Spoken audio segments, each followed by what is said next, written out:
Donald Trump does have problems with the truth, and it's getting worse. There's a new report out today showing Trump has been tripling down on how often he makes misleading statements or lies. The Washington Post reporting over 4,200 false or misleading claims, that's how they put it, in the presidency thus far. Now, he was averaging what they call 5 false claims a day. Now it's up to 16 daily this summer. The latest example, the strange argument for voter ID laws last night.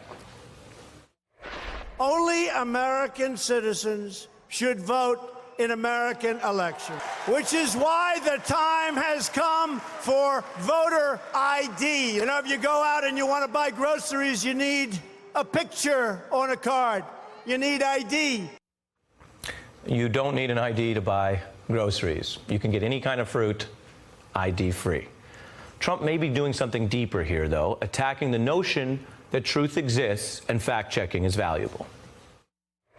Oh, believe me, if it's off by 1/100%, it's like I end up getting Pinocchios, right? False stories, all made up. Lies, lies. No witnesses, no nothing. All big lies. I better say think, otherwise they'll give you a Pinocchio. And just remember, what you're seeing and what you're reading is not what's happening. I don't like Pinocchios. I'm joined by Mike Lupica from the New York Daily News and Margaret Carlson from the Daily Beast. Margaret, why is it, according to the fact checkers, getting worse? Well, he may feel more cornered as the Manafort trial begins, as, you know, Giuliani has waited 11 days for a response from Mueller to his offers of an interview and what might be in there, which may mean that he's a target or not. And just the pressure of the Mueller investigation, it's heating up, and so this is a guy who lies for reasons. I mean, he started with the lie, the birther lie, the huge lie. It worked. Yeah. He got hooked, and then he lies kind of recreationally, like for no reason at all. It's just a natural thing to do, and he can't really help himself. Well, it's important you bring up birtherism, Mike, because that was a factual assault, a lie, that also related to a kind of cultural ethnic assault that other Republicans, many, as I've said on this show before, to their credit, were not engaging in. John McCain famously rebutting that during the campaign. And Trump stood up and saw, oh, that's a market opportunity in the Republican Party. I can do that. And this Washington Post fact check, and I want to say it's sad to show, but this is part of what we're doing. When you divide up the lies, you see there are more on immigration and foreign policy, which relates to the other countries in the world, than even the Russia probe, where everyone knows he's lied a lot about a lot of things. What does it tell you, to pick up on Margaret's insight there, that he's lying so much in that way, as a kind of aggression? Yeah, but I don't think it's aggression, Ari. I think Mueller is like a boxer who keeps cutting off the ring on Trump. But you're right to bring up the birtherism thing. His political career was built on that lie. And then he's been going on, and we can call him on him all we want. But there's enough suckers out there who would believe this president if he told them water wasn't wet. He continually says that the media is the enemy of the people. And you know what happens if you say that lie often enough? You get goon squads like he had last night in Florida. And we have up on the screen, Trump supporters, according to a new poll, say they actually rely on him, 91% rely on Trump more than any other source for accuracy.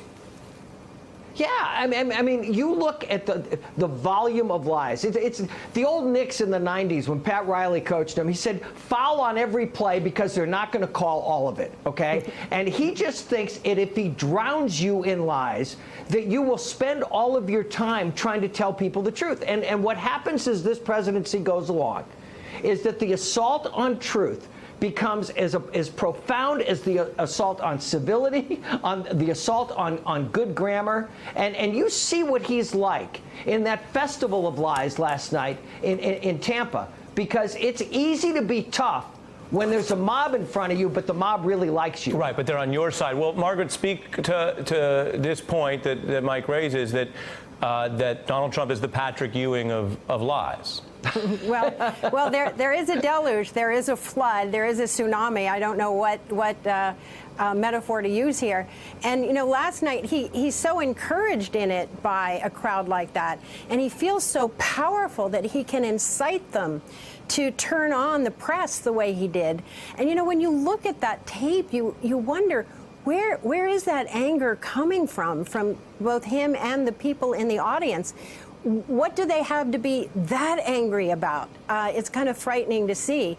But the idea that the lies are accelerating, I think it's 16 a day. What's it going to be by after the midterms? If there's heaven for a liar, Donald Trump will be in it. Were you watching the show earlier? I was. I can't say gangsta the way you do. So no, but I didn't know you were. Margaret Carlson's a Master P fan. Who knew?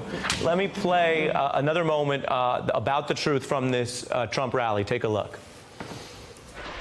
It's great that he supports Ron DeSantis. If he thinks he's good, then he must be good. He's right with everything else. Are you willing to take his word for it? Whoever Trump says to vote for, you vote for. I do. Anything he says, he hasn't. Everything he says is true. It comes true. The comes true does a lot of work in that sentence, Margaret. And in fairness, there are people who I do think would say that about Barack Obama. In other words, I don't think there's anything unusual about having supporters who believe in you, right? That's what popular politicians tend to have. The difference is, walk us through the political realities, Margaret, of a person thinking that about someone who, as we've just showed, the Washington Post showed, is literally lying more than any president in history.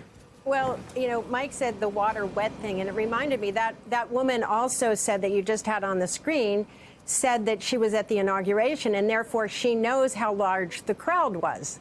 Well, she doesn't know. But also on that very day, you'll recall that as Trump stood speaking to the crowd that was in ponchos and raincoats and had their umbrellas up, he said the sun was shining. So she believed that too. And you do want to believe your leaders are telling the truth. And since he has worked it, as dictators do, into her believing him more than her eyes or any of the, Pinocchio-giving fact checkers, then there's like no getting through to her. No, and so when Nixon lied, we figured it out, and his people came to realize he was lying. And there were consequences. That's not going to happen here. There were consequences. There was also no internet. This is one, as we often do on this show, in this news environment, this is a profoundly depressing segment about the civic baseline of democracy. Mike Lupica just laughing. I want to know what's in your latte and how you keep such a great demeanor, but you get the final thought. Okay, forget Master P. Okay, this is from Margaret Carlson because I know sir. she loves Drake. No, I will not forget Master P. How dare you? No. How dare you? As Drake says, Ari, I don't know why they've been lying. Their stuff ain't that inspiring, except he didn't say stuff. Wow. I'm speechless. My executive producer just said to me in my ear, "Wrap," and I think he means wrap up the segment, but he could also mean what a great rap. No more rapping. Hey, I'm Ari Melber from MSNBC. You can see more of our videos right here, or better yet, subscribe to our YouTube channel below. You could have been anywhere in the world, but you're here with us, and we appreciate that.